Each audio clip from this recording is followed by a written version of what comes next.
A teď písnička Medvídka Pů a jeho přátel. Zřejmě musím našemu novému hostu vysvětlit, jak to u nás léta chodí. Mám tu jednotlivé kroky, co se musí udělat. Za prvé nutno je si vejce nachystat.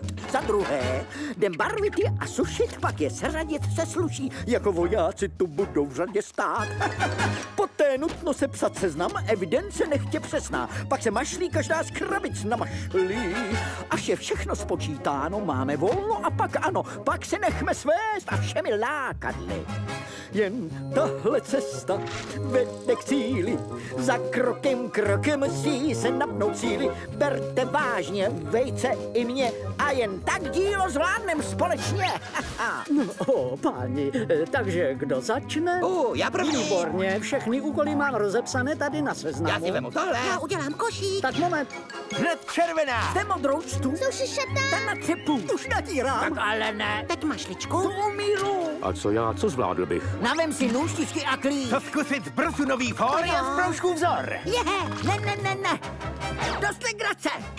Zde chybí systémy a priori a koordy a indikace. Bez nich práce nedodělá se.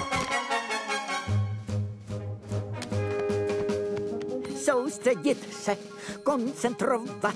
To všichni musíte umět. I ten, kdo barví, kdo suší, kdo balí do beden. Jen tak dokonalou práci odvedem. Ze červená. Soustředit, Tu modrá je. koncentrovat. Situaci pod palcem mít.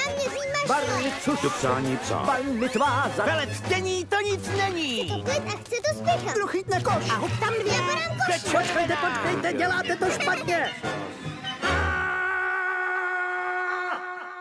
Sleduj film Jaro s klokánkem Rů na Disney Channel.